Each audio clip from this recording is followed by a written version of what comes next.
আরেকবার স্বাগত জানাচ্ছি। কথা বলছিলাম আমরা বর্তমান যে অবস্থা, বাংলাদেশের সবচেয়ে আলোচিত যে অবস্থাটি সেটি নিয়ে, অর্থাৎ শেখ হাসিনার যে রায় হলো সেই রায় নিয়ে, এবং আমরা আপনাদের সাথে কথা বলছি। আপনারা যারা লাইনে বসে আছেন, একটু পর আপনাদের কাছে আসবো। আমি যাচ্ছি ব্যারিস্টার লিয়াকত আপনার কাছে যে বিষয়টা নিয়ে। এই জনাব ব্যারিস্টার ফখরুলকে আমি প্রশ্নটা করছিলাম, নির্বাচনে কোনো প্রভাব বিস্তার করবে কিনা? ধন্যবাদ। আমি মনে করি নির্বাচনে কোনো প্রভাব বিস্তার করবে না, কারণ হচ্ছে অলরেডি নির্বাচন কমিশন থেকে আওয়ামী লীগের তারা ইলেকশন করতে পারবে না এমন একটা ঘোষণা, এটাই তো প্রধান নির্বাচন করতে পারবে না, এটা নির্বাচন কমিশন অলরেডি ঘোষণা দিয়ে দিয়েছেন। এবং মানে চিফ অ্যাডভাইজার বলছেন এই কথাটা, ওনার চিফ অ্যাডভাইজার বড় জিনিস বলছেন কি, এটা ঠিক আছে, কিন্তু নির্বাচন কমিশন থেকে হ্যাঁ এজ এ পলিটিক্যাল পার্টি তারা ইলেকশন করতে পারবে না দলীয়। হ্যাঁ, বাট না, প্রশ্ন হচ্ছে আপনার কাছে, যদি কালকে সাবের হোসেন চৌধুরী সাহেব বলে যে আমি স্বতন্ত্র নির্বাচন করব, তখন কি করবেন? স্বতন্ত্র নির্বাচন করার ক্ষেত্রে যারাই করতে চান করতে পারবে, দেখতে হবে তাদের এগেইনস্টে কোনো চার্জ আছে কিনা, তার এগেইনস্টে কোনো সেন্টেন্স আছে কিনা, তার এগেইনস্টে কোনো ভার্ডিক্ট আছে কিনা। যদি কোনো ব্যক্তির এগেইনস্টে চার্জ না থাকে, ভার্ডিক্ট না থাকে, সেন্টেন্স না থাকে, সে করতে পারবে। আচ্ছা, আরেকটা প্রশ্ন, নির্বাচন যেহেতু শব্দটা চলে আসলো, আমি যাবো আপনার একটা বিষয় কথা বলবেন। নির্বাচন শব্দটা যদি চলে আসলো, কতদিন আগে তফসিল ঘোষণা করতে হয়? বাট কালকে আমরা ডিসেম্বরের 7 তারিখে করা হবে। তাহলে কি কয়দিন আগে নির্বাচন হবে? কবে? ডিসেম্বরের প্রথম সপ্তাহে করা হবে, এবং নির্বাচনের তারিখও তো অলরেডি ঘোষণা করা হয়েছে। কয় তারিখে হবে? তারা বলতে 3-5-12 হইলো ফার্স্ট উইক, 3-5-12 জি 3-5-12, তার 3 হলে হবে না, 3 হলে 7 তারিখ হবে না, 3 আরো আগে হতে হবে। রাইট।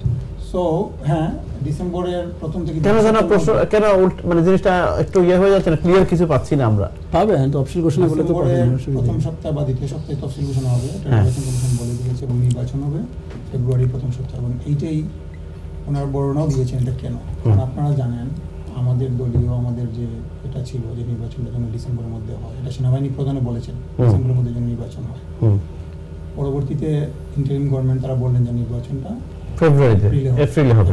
তো এপ্রিলে দেখা গেল এটা আমাদের রমজান মাসের এক সপ্তাহ পরে, রমজানের ঈদের এক সপ্তাহ পরে হয়। তখন যখন দুই নেতা লন্ডনে একটা মিটিং হলো, আমার নেতাটা ওনাকে এক্সপ্লেইন করলেন, তখন তার পরবর্তীতে ইন্টারিম গভর্নমেন্ট তারা এটা ঘোষণা দিলেন যে নির্বাচনটা রমজানের আগেই হলে, যেহেতু এটা মুসলিম কান্ট্রি, এই জন্য নির্বাচনের তারিখটাও 12 তারিখ, ফেব্রুয়ারি 12 তারিখে ঘোষণা করে নাই। হ্যাঁ, এটা তো তফসিল চলে আসবে ইনশাআল্লাহ। ঘোষণা করে নাই কথা, এটা আমি আপনি এমনি জানি, আনঅফিসিয়ালি জানি। হ্যাঁ, যখন তফসিল তখন অফিসিয়ালি জানাবো। বাট কেন যেন সামথিং মনে হচ্ছে না, আপনার কি মনে হয়? না, আমরা ক্লিয়ার, আমরা কনফিডেন্ট ইনশাআল্লাহ নির্বাচনটা হবে। কারণ ইন্টারিম গভর্নমেন্ট যখন এসেছিল তখন 3টা বিষয় তারা প্রথম থেকে বলেছিল, 3টা বিষয় সামনে নিয়ে। একটা হলো বিচার সমান হওয়া, সেকেন্ড হলো সংস্কার, এবং আপনি দেখছেন বিচার তো আজকে দৃশ্যমান হইল, এবং এটা কন্টিনিউয়েশন প্রসেস। বিচার তার একদিনে শেষ হয় না, এক বছর আরেক বছর শেষ হয়। জাস্ট আমি দেখলাম সংস্কার নিয়ে আপনি জানেন যে কমিশনটা গঠন হলো, প্রথমে এই কমিশনগুলো রিপোর্ট দেওয়ার পরে ঐক্যমত্য কমিশন 8.5 মাস তারা বসে তারা যে প্রস্তাবগুলি দিলেন, এই প্রস্তাবের 84টা প্রস্তাবের মধ্যে 9টা প্রস্তাবে শুধু এসেছে, 90% বাকি ঐক্যমত, সবাই ঐক্যমত হয়েছে। এবং এখানে সংবিধানের 30টা বিষয় এখানে অ্যাড করা হয়েছে। না, ওই যেটা সংস্কারের বিষয়ে যে 47 সময় 30টা বিষয়ে যেহেতু সবাই ঐক্যমত হয়েছে, যেমন নির্বাচন যেদিন হবে সেদিনই ভোট হবে, গণভোটটা হবে, এবং গণভোটে 4টা প্রশ্ন থাকবে, 4টা প্রশ্নে পরে হা দিতে হবে অথবা না দিতে হবে। সো সংস্কারের বিষয়টা তো অলরেডি, যদি সেটা না হয়ে যায় গণভোটে যদি না হয়ে যায়, গণভোটে না হওয়ার সম্ভাবনা নাই যদি হয় হচ্ছে, কারণ হচ্ছে আপনি জানেন যে আমরা সব দলই এক হয়েছে, সব দল ঐক্যমত্যভাবে আমরা একটা দীর্ঘ আন্দোলনের পর 36 জুলাই এসে আন্দোলনে 1400 মানুষ শহীদ হয়েছে, হাজার হাজার লোক পঙ্গুত্ববরণের বিনিময়ে আমরা একটা নতুন স্বাধীনতা পেয়েছি, বলা যায় নতুন একটা পতাকা পেয়েছি, বলা যায় আমরা নতুন একটা দেশ পেয়েছি। সো আমরা সবাই এই বিষয়টা নিয়ে সবাই আমরা ঐক্যমত্য, আমরা এটা দেখিয়ে দিয়েছিলাম দীর্ঘ 8.5 মাস। তার মানে আপনি কনফিডেন্ট দিতে চেয়েছিলাম। জি বলেন। হ্যাঁ, যে এখানে 2টা প্রশ্ন আমি আনসার দিতে চাই। সেটা হচ্ছে এই যে আন্তর্জাতিক যে আইসিটি, যে ট্রাইব্যুনালের যে হলো, এখানে কিন্তু ইন্টারন্যাশনাল স্ট্যান্ডার্ডটা মেনটেন করা হয়েছে, এবং এই যে এত পৃষ্ঠা লেখা হয়েছে, এখানে 3টা বিষয়ে চার্জ গঠন ফ্রেম হয়েছে। আমি আজকে নিয়ে এসেছিলাম, আমাদের লয়ার হিসেবে এটা বলতে চাই। ফার্স্ট চার্জটা শেখ হাসিনার এগেইনস্টে যেটা হলো, সেটা হলো ইনসাইটমেন্ট টু ভায়োলেন্স। কি ভায়োলেন্স করেছেন এবং উনি সেটা ছিল ইনফ্লামেটরি, সেটা ছিল inciting language and encouraging A violent crackdown. এবং উনি কি করেছেন, সুপারিয়র কন্ট্রোল ছিল ওনার কোথায় কি হবে। সেকেন্ড যেটা কাউন্ট ছিল বা চার্জ যেটা হলো ওনার এগেইনস্ট, সেটা হচ্ছে ordering killing use of lethal force. এই ফোর্সে কি ছিল, এই ফোর্সে আপনি জানেন হেলিকপ্টার ছিল, ড্রোন ছিল, লেথাল উইপন ছিল এবং প্রটেস্টার ছিল ওনার দলের, এবং পুলিশ ফোর্স ছিল, যেটা উনি সুপারিয়র কন্ট্রোল ছিল। থার্ড যে ওনার এগেইনস্টে যেটা হইলো সেটা হচ্ছে ক্রাইম এগেইনস্ট হিউম্যানিটি, মানবতার বিরুদ্ধে ওনার যে অবস্থান। এবং আপনি দেখছেন এখানে শত শত লোক কিভাবে এদেরকে গুলি করা হয়েছে, এবং একজন পুলিশ অফিসার বলতেছে স্বরাষ্ট্রমন্ত্রীকে যে একটাই মারা যায়, ওই শুধু দৌড়তে বাকিগুলো দৌড়ে, বুঝেন কিরকম। এবং এটা ইউনাইটেড নেশন যখন এসেছে মানবতা বিরোধী যে অপরাধ ট্রাইব্যুনাল, সরি এই যে ইন্টারন্যাশনাল ইউএনের যারা আসছে তারাও কিন্তু প্রমাণগুলো পেয়েছে। সো এই তিনটা কাউন্টিং কিন্তু প্রমাণ পেয়েছে, ইন্টারন্যাশনাল স্ট্যান্ডার্ড মেনটেন করা হচ্ছে। লাস্ট আমি একটা জিনিস বলতে চাই, একজন কলার বলেছেন যে আওয়ামী লীগ তো ইন্ডিয়াতে চলে গেছে, হ্যাঁ, বিএনপি কে রাস্তা পাবে কিনা। আমি একটু এটা আনসার দিতে চাই যে উনি খুঁজেছেন এখানে বিএনপির কোনো প্রতিনিধি আছেন কিনা। যেহেতু আমি একজন বিএনপির প্রতিনিধি, আমি এই দলের একজন কর্মী, আমি একটু আনসারটা দিতে চাই। বিএনপি আওয়ামী লীগ এক না। কারণ কি, উনি বলেছেন যে আমরা রাস্তা পাবো কিনা। আমরা, আপনি দেখেছেন শহীদ প্রেসিডেন্ট জিয়াউর রহমান, উনি বাংলাদেশে একটা বিশাল পরিবর্তন নিয়ে এসেছিলেন 19 দফার মাধ্যমে, এবং বাংলাদেশে একদলীয় শাসন ব্যবস্থা বাকশাল থেকে উদার রাজনীতি একটা নিয়ে এসেছিলেন। তারপরে 1991 সালে দেশনেত্রী বেগম খালেদা যখন ক্ষমতায় আসেন, 1996 সালে যখন একটা বিষয় সামনে আসলো, সবাই মিলে তারা আন্দোলন করে বললো যে না, কেয়ারটেকার গভর্নমেন্ট লাগবে। বেগম খালেদা বললেন আমি 15 ফেব্রুয়ারি নির্বাচন দিব, নির্বাচনের পরে আমি কেয়ারটেকার গভর্নমেন্টটা সংসদে এটা পাশ করতে হবে। এবং দ্বাদশ সংশোধনীর মাধ্যমে বেগম খালেদা জিয়া এটা যখন কেয়ারটেকার গভর্নমেন্ট উনি প্রবর্তন করলেন, উনি কিন্তু ক্ষমতা ছেড়ে দিলেন। সেই সেম কথা 1914 সালে ফেসিস্ট গভর্নমেন্টের প্রধানমন্ত্রী শেখ হাসিনা বলেছিলেন যে এই নির্বাচনটা শুধুমাত্র সংবিধান রক্ষা নির্বাচন। উনি কিন্তু কথা রাখেননি। তারপরে দেখেন এক না, তারপরে আমি বলবো দেখেন আমরা 2001 সালে আমরা এসেছিলাম, আমি পলিটিক্যালি আজকে আলোচনা করতে চাই না, তারপরে আমি ওনার আনসারটা দিতে চাই। সো আমি মনে করি বাংলাদেশে আওয়ামী লীগ যা করে গেল, 700 মানুষ গুম হলো, 2000 মানুষ বিনা বিচারে হত্যা করা হলো, 1,45,000 মামলা দেওয়া হলো, 60 লক্ষ লোককে মামলা আসামি করা হলো। এখানে শাপলা চত্বরে যে ঘটনাটা ঘটলো, এখানে 57 এটা তো বিচার হয়ে গেছে অলরেডি, আজকে আরো বিচার হতে হবে না, অবশ্যই বিচার হবে। এখানে তো একজন ব্যক্তি জড়িত ছিল না, আরো তো বিচার হচ্ছে। এই যে আয়নাগরের যে আয়নাগর তৈরি করা হলো, এখানে যে জুলাই আগস্টে 1500 লোক গণহত্যা করা হলো, ইলিয়াস আলী চৌধুরী আলম 700 মানুষ গুম করা হলো, পিডিআর 57 জন বিডিআরকে এখানে হত্যা করা হলো, সাংবাদিক সাগর রুনি হত্যা করা হলো। এইসবের বিচার হতে হবে। এবং আওয়ামী লীগ বিএনপি এক না, বিএনপি বারবার ক্ষমতায় এসেছে, বিএনপি কিন্তু এগুলি করে নাই। এটা হইলো প্রমাণ যে আওয়ামী লীগ বিএনপি এক না। সো একটা জিনিস দেখেন, শহীদ প্রেসিডেন্ট জিয়াউর রহমান ছিলেন, আজকে সংস্কারের কথা বারবার বলা হয়, শহীদ প্রেসিডেন্ট জিয়াউর রহমান ছিলেন সংস্কারের প্রবর্তক।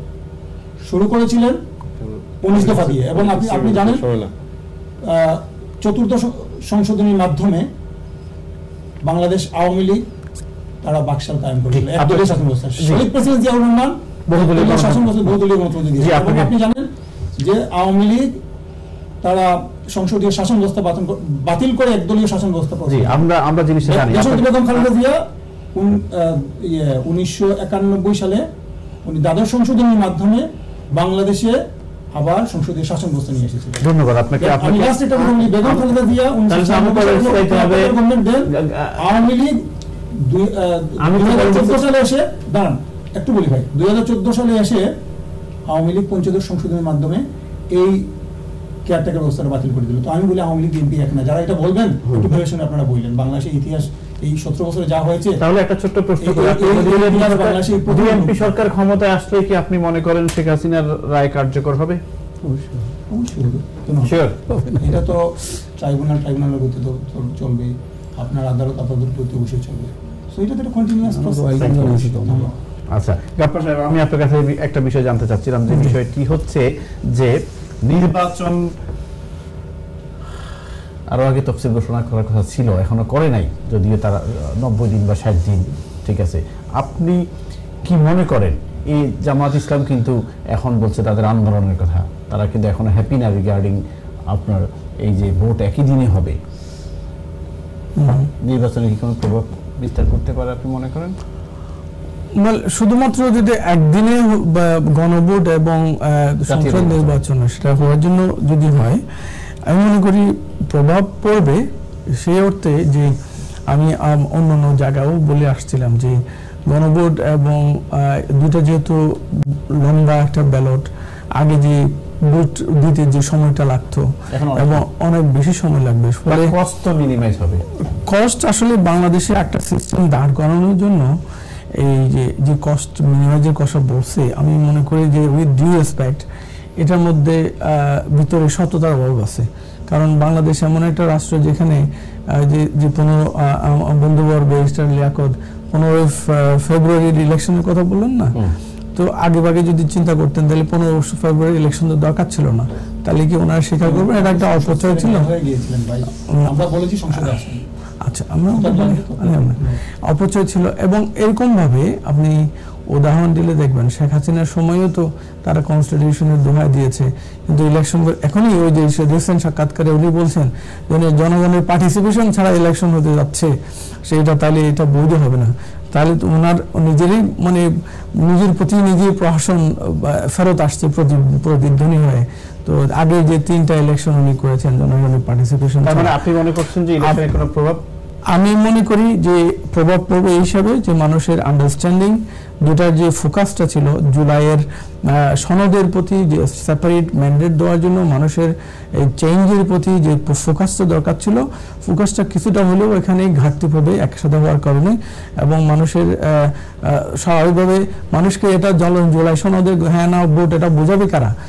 রাজনৈতিক দল এবং তাদের প্রার্থীরা। ফলে রাজনৈতিক দলগুলো মানুষ মাত্র সেলফিশ হয়, ওনাদের নিজেদের ভোটটা চাইতেই ওনারা সময় বেশি ক্ষেপণ করবেন। সুতরাং জুলাই সনদকে মানুষকে বোঝানোর যে টাইমটা সেটা একদিক থেকে কম হবে, 2 মানুষও একসাথে গিয়ে এই ভোট দেওয়ার সময় অনেক বেশি সময় হবে। আমি সন্দেহ করি এতে করে ভোট কাস্টিংটা কমে যেতে পারে, এবং ভোট কাস্টিং যদি একটা রিজনেবল পজিশনে না থাকে তাহলে পুরো প্রক্রিয়াটাই নির্বাচন প্রশ্নবিদ্ধ হতে পারে। সেই অর্থে এটাতে একটা প্রভাব পড়বে, আদারওয়াইজ তেমন কিছু হবে না। ধন্যবাদ আপনাকে। আমরা শেষ কমেন্টসে যাব। আপনারা রিগার্ডিং যে শেখ হাসিনার যে মৃত্যুদণ্ড বা রায় সে বিষয়ে আমরা কথা বলবেন। আপনার জন্য 1.5 মিনিট শেষ কমেন্ট। ধন্যবাদ। এই রায়টাই আসলে আমাদের, আমি মনে করি জাতির জন্য একটা আশার দিক। আমাদের ব্যারিস্টার লিয়াকত সাহেব বলছেন যে এই গভর্নমেন্ট যখন ক্ষমতায় আসে সুস্পষ্ট একটা টার্গেটকে সামনে রেখে তারা মানে তাদের গোল ঠিক করেছেন। তার মধ্যে হচ্ছে দৃশ্যমান বিচার, দৃশ্যমান সংস্কার অ্যান্ড দেন নির্বাচন। আমি মনে করি যে গভর্নমেন্ট রাইট ট্র্যাকেই এখন পর্যন্ত আছে, এবং এই বিচারের কার্যকর করার মাধ্যমে বাংলাদেশে সত্যিকার অর্থেই আইনের শাসন প্রতিষ্ঠিত হবে, এবং এর সুদূর প্রসারী প্রভাব যে কখনোই বাংলাদেশে আর কোনো স্বৈরশাসক মাথা উঁচু করে দাঁড়াতে না পারে, এই আকাঙ্ক্ষা আমি ব্যক্ত করি। ধন্যবাদ। ইমানুল চৌধুরী, আপনার জন্য 1.5 মিনিট। এই রায় নিয়ে আপনার মন্তব্য, বাংলাদেশের ভবিষ্যতে কতটুকু, ভবিষ্যৎ প্রজন্মের জন্য এটা কি এক্সাম্পল তৈরি হবে কিনা? অবশ্যই এক্সাম্পল তো হয়েই গেছে, কারণ এর আগে কখনো বাংলাদেশে কোনো প্রধানমন্ত্রী এই ধরনের কাঠগড়ায় দাঁড়ায় নাই, এই ধরনের বিচারের সম্মুখীন হয় নাই, সেটা হয়ে গেছে। বাট রিয়েলিটি হচ্ছে যে শেষ পর্যন্ত এটা কার্যকরী করতে পারবেন কিনা। আমি একটা বিষয় শিওর আছি যে আওয়ামী লীগ আপিল করবে না, তারা কোনো স্টেপই নিবে না, কারণ তারা এই কোর্টকে স্বীকার করে নাই। আচ্ছা, যার কারণে এটা ওইভাবেই থাকবে। ব্যাপারটা আলটিমেটলি না, ইন্ডিয়া ফেরত দিবে না, কারণ আপনারা তো জানেন না যে ইন্ডিয়া শেখ হাসিনার উপরে যতটুকু প্রভাব খাটায়, শেখ হাসিনা কিন্তু তার চেয়ে বেশি ইন্ডিয়ান গভর্নমেন্টের উপরে প্রভাব খাটায়। কারণ ইন্ডিয়ার জনগণের কাছে শেখ হাসিনা কিন্তু খুবই একজন প্রিয় পার্সন, এটা মনে রাখতে হবে। বঙ্গবন্ধু থেকে শুরু করে শেখ হাসিনা পর্যন্ত এই ইন্ডিয়ার জনগণ কিন্তু ওই গ্রুপটাকে, ওই দলটাকে খুবই নিজের ভাবে। কাজেই ওখানে ইন্ডিয়াতে যতদিন শেখ হাসিনা আছেন ওখানে কোনো নড়চড় হবে না। ওটা শেখ হাসিনার অ্যাবসলিউট নিজের ইচ্ছার উপর ডিপেন্ড করবে বাংলাদেশে আসবে কিনা। ইন্ডিয়া থেকে পাঠাবে না, পাঠাইতে চাইবেও না, ওটা বলারও সাহস নেই শেখ হাসিনাকে। আমি বলতেছি নরেন্দ্র মোদী কোনো বলতে হবে না তুমি চলে যাও, ওটা বলবে না, ওটা হবে না। এবং ইন্ডিয়াতে যখন গেছে, ইন্ডিয়া তো ইন্টারন্যাশনালি ভেরি বিগ উইং, তাদের মানে ইভেন ইংল্যান্ড আমেরিকা সব জায়গায় তাদের ইনফ্লুয়েন্স আছে। সো কোনো আন্তর্জাতিক সংস্থার মাধ্যমে যে শেখ হাসিনাকে ফেরত পাঠানোর প্রেশার ক্রিয়েট করবেন, ওই সংস্থাগুলোতে ইন্ডিয়ার লোকজনই বসে থাকে, ওখানে ওরা বসে আছে। কাজেই ওই সাথে পাবেন না, বুঝতে পারছেন? ধন্যবাদ। ধন্যবাদ। আমি যাচ্ছি জনাব লিয়াকত সাহেব। লিয়াকত সাহেব, আপনার জন্য 1.5 মিনিট। ধন্যবাদ। আমি মনে করি এই 36 জুলাইয়ের এই শহীদেরা ন্যায় বিচার পেয়েছে এবং কন্টিনিউশন যা আছে বাকিগুলোও ইনশাল্লাহ এই ধরনের ভার্ডিক্ট আসবে। এবং আমি যেটা মনে করি যে 2 জনের মৃত্যুদণ্ড হলো এবং তৃতীয় ব্যক্তি 5 বছরের সাজা ইজ নট এনাফ, বিকজ ওনার অর্ডারেই কিন্তু প্রশাসন কাজ করেছে। ওনার আপন ভাই উনি এমপি ইলেকশনও করিয়েছেন আওয়ামী লীগের পক্ষে। সো আমি মনে করি ওইটা আপিল করা উচিত এবং আমি যতটুকু জানি প্রসিকিউশন ওটা আপিল করবে এবং আমি মনে করি ওনার যাবজ্জীবন হওয়া উচিত। আমি একটা কথা বলে শেষ করতে চাই, সেটা হচ্ছে আপনি জানেন আমাদের একজন বর্ষিয়ান নেতা ছিলেন এম.কে. আনোয়ার, বিএনপি নেতা ছিলেন। উনি 84 বছর বয়সে ওনাকে আদালতে বারবার যেতে হয়েছে এবং মাসের পর মাস উনি দাঁড়িয়ে বলেছেন, আদালতে দাঁড়িয়ে বলেছিলেন, মাননীয় আদালত, আমি 10 বছর আমি বিচারিক দায়িত্ব পালন করেছি, আমি 30 বছর সরকারি সচিব ছিলাম, আমি 5 বার এমপি ছিলাম, 2 বার মন্ত্রী ছিলাম। আপনার কি মনে হয় ঢাকা থেকে আমি কুমিল্লায় যে ওই বাসটা আমি করিয়েছি তখনও কিন্তু ওনাকে বিল দেওয়া হয়নি না। এবং এই নিদর্শন বাংলাদেশে আছে। সর্বশেষ যেটা বলবো, এই মাটি, এই দেশ, এই মানুষ আর কারো দাস হবে না। এবং শহীদ প্রেসিডেন্ট জিয়াউর রহমান বলেছেন, ব্যক্তির চেয়ে দল বড়, দলের চেয়ে দেশ বড়। দেশনেত্রী বেগম খালেদা জিয়া বলেছিলেন, ক্ষমতা নয় দায়িত্ব বড়। এবং তারেক রহমান বলেছেন, সবার আগে বাংলাদেশ। ধন্যবাদ আপনাকে। জি, নুরুল গাফফার সাহেব, আপনার জন্য 1.5 মিনিট। আমি আজকে যে chief prosecutor advocate Tajul Islam যে কথাটা বলেছেন, যে এই বিচারটা কোনো অতীতের প্রতিশোধ নয়, এটা ভবিষ্যৎ বাংলাদেশ গড়ার জন্য আইনের শাসন এবং বাংলাদেশের যে এই 24 গণ অভ্যুত্থানের যে প্রেরণা, যে বাংলাদেশ মানুষ একটা কনস্টিটিউয়েন্ট, এখানে আগের সেই চিন্তাধারা ফ্রেমে দেখলে হবে না। মানুষ তার রাইটটার জন্য নাগরিক হিসাবে গড়ে তোলার এবং বিচারহীনতার যে সংস্কৃতি, সেখান থেকে বেরিয়ে একটা আইনের শাসন প্রতিষ্ঠার পথে গেছে। এবং যেই এখানে সেই আগের মতো প্রতারিত রাজনীতি করতে যাবে এবং চাপিয়ে দেওয়ার চেষ্টা করবে, আজকে নতুন প্রজন্ম প্রায় ভোটারদের বোধ 5 কোটির উপরে হলো যারা 30-এর নিচে বয়স, তারা সেটা মানবে এরকম মনে করার কোনো সুযোগ এখন বাংলাদেশে আমি দেখি না। সুতরাং এই রায়ের মাধ্যমে এটার একটা সিগনিফিক্যান্স অনেক আছে। শেখ হাসিনাকে বাংলাদেশে আইসা ফিজিক্যালি ফাঁসি দেওয়া গেল কি গেল না, আমি মনে করি না সেটা তেমন কিছু আসে। একজন ব্যক্তি ফিজিক্যাল মৃত্যু চেয়ে রাজনৈতিক এবং নৈতিক পরাজয় এবং তার যে অপরাধের উন্মোচন সারা বিশ্বের সামনে হয়ে গেছে। সুতরাং সে যতই তার নেটওয়ার্ক, ইন্ডিয়ার যে শক্তিশালী অবকাঠামো সব কিছু ইউজ করেও সে কিন্তু তার যে ন্যারেটিভটা বারবার তো চেষ্টা করে তৈরি করতে পারে নাই। এই পরাজয় আসলে রাজনৈতিকভাবেই আওয়ামী লীগের পরাজয় এবং এখান থেকে আমি মনে করি না যতই তারা অরাজকতা সৃষ্টি করার চেষ্টা করুক, এখান থেকে তারা কোনো বেনিফিট নিতে পারবে।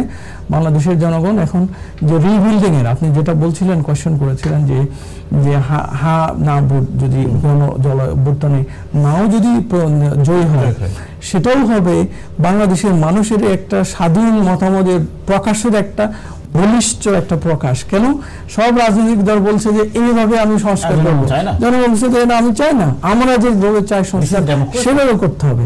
সুতরাং জনগণের যে কনস্টিটিউয়েন্ট পাওয়ার, তাদের ভোটাধিকার এবং যে সবাই কনস্টিটিউশনের দোহাই দিচ্ছে যে কনস্টিটিউশনের সর্বোচ্চ ক্ষমতার মালিক we the people of Bangladesh, তারাই ডিটেইন করবে এবং সংকট মুহূর্তে মানুষই ডিকটেট করে, সংবিধানের এই কালো কালি ডিকটেট করে না। সেটাই বাংলাদেশের মানুষ আবার নতুন করে দেখিয়েছে এবং নাগর জয় হলে সেটা আরো দৃঢ়ভাবে দেখাবে, হাবুর জয় হলে তো আরো ভালো। কোনোভাবেই এই জুলাইয়ের অভ্যুত্থানে প্রেরণার কোনো পরাজয় নেই। ধন্যবাদ আপনাকে, আপনাদের 4 জনকে অনেক অনেক ধন্যবাদ। প্রিয় দর্শক, আমরা কথা বলছিলাম 4 জন আইনজীবীর সাথে এবং কথা বলছিলাম সাবেক প্রধানমন্ত্রী, যেটা অনেকে হয়তো ওনাকে প্রধানমন্ত্রী যেহেতু 16 বছর উনি কিভাবে নির্বাচিত হয়েছে বলতে চায় না, বাট সাবেক প্রধানমন্ত্রী শেখ হাসিনার যে বলতে কোনো অসুবিধা নেই, 96 প্রেসিডেন্ট প্রধানমন্ত্রী ছিলেন, সুতরাং সাবেক প্রধানমন্ত্রী বলতেই পারেন। রায় দেওয়া হয়েছে, রায় নিয়ে আমরা কথা বললাম এবং রায়টা কার্যকর হবে বা আপিল করবে সেই বিষয়ে। আমি যাওয়ার আগে একটা কথা আবারও বলি, আমরা এমন একটি দেশে বাস করি যে দেশটা সভ্য একটি দেশ।